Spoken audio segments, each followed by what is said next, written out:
இனிய உறவுகள் அனைவருக்கும் இனிய காலை வணக்கம். இன்றைக்கி நம்ம பார்க்க போகிறது முட்டை குழம்பு தாங்க பண்ணியிருக்கிறோம்.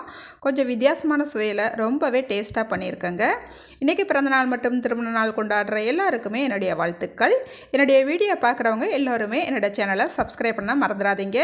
அப்படியே லைக் பண்ணிடுங்க. இப்போ வாங்க நம்ம ரெசிபி எப்படி பண்ணலான்னு பார்த்துடலாமா?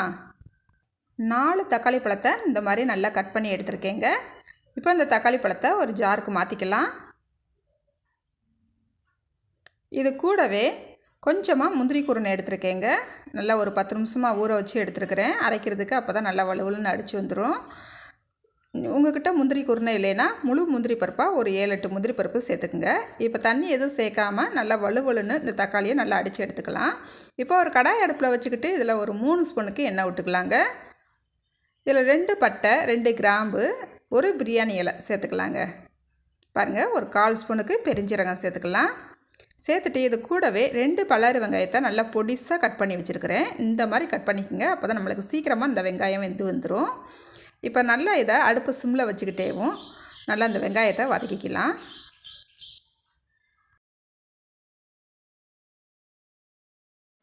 இப்போ இது கூடவே கொஞ்சமாக கருவேப்பிலை சேர்த்துக்கலாங்க.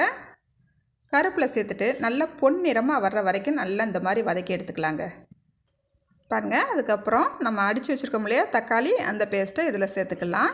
தண்ணி எதுவும் சேர்க்க வேண்டாம். அடுப்பை மிதமான தீயில் வச்சேவும் இந்த தக்காளி நல்லா சுருண்டு வர வரைக்கும் நல்லா வதக்கி எடுத்துக்கலாம். இதோட பச்சை வாசனையும் அப்போ தான் போகும். பாருங்கள், இப்போ மூடி வச்சு ஒரு 2 நிமிஷத்துக்கு அப்படியே விட்டுடலாங்க. அதுக்கப்புறம் பார்க்கலாம்.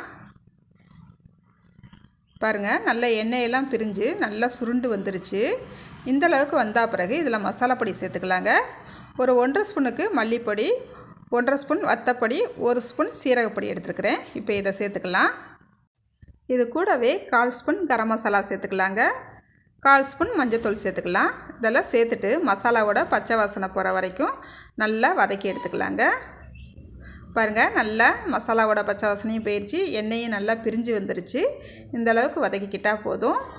இப்போ கொஞ்சமாக நம்ம தண்ணி சேர்த்துக்கலாம். நான் இன்றைக்கி ஒரு 300 ml தண்ணி சேர்த்துருக்கேங்க. நல்லா கலந்து விட்டுக்கலாம். இப்போ இதுக்கு தேவையான அளவு உப்பு சேர்த்துக்கலாங்க. இப்போ இதில் கொஞ்சமாக மல்லிச்செடி தூவி விட்டுக்கலாங்க. பாருங்கள், நல்லா கமகமன்னு வாசனையால் இருக்கும். 2 பச்சை மிளகாய் சேர்த்துக்கலாம். இப்போ இதை மூடி வச்சு ஒரு 3 நிமிஷத்துக்கு கொதிக்க விட்டுடலாங்க. பாருங்கள், 3 நிமிஷம் ஆயிடுச்சு. நல்லா கொதித்து எண்ணெய் பிரிஞ்சு வந்துருச்சு. இந்த நேரத்தில் நம்ம முட்டையை உடச்சி ஊற்றிக்கலாம். இப்போ முட்டையை எடுத்து இந்த மாதிரி நல்லா உடச்சி ஊற்றிக்கலாம். இந்த மாதிரி ஸ்ட்ரெயிட்டாகவும் சேர்த்துக்கலாங்க. இல்லை ஒரு கிண்ணத்தில் உடச்சி ஊற்றிட்டு அதுக்கப்புறமும் நம்ம சேர்த்துக்கலாம். இந்த மாதிரி நம்ம சேர்க்கும் போது அந்த மஞ்சக்கரு கொஞ்சம் களைஞ்சி போகாமல் இருக்கும். பாருங்கள், இது கொஞ்சம் ஈஸியாகவும் இருக்கும். நம்ம ஸ்ட்ரெயிட்டாக சேர்க்கும் போது அந்த குழம்புலாம் கொஞ்சம் கையில் தெரிக்கிறது போல் கூட இருக்கும். அந்த மாதிரி இல்லாமல் இந்த மாதிரி சேர்த்தா ரொம்ப ஈஸியாக இருக்கும். இப்போ மூடி வச்சு ஒரு 8 நிமிஷத்துக்கு நல்லா வேக விட்டுறலாங்க. இப்போ ஒரு 5 நிமிஷம் ஆகிருக்குது. கொஞ்சமாக மல்லிச்செடி மேலே தூவி விட்டுக்கலாம். அப்போ தான் நம்மளுக்கு நல்லா வாசமாக இருக்கும்.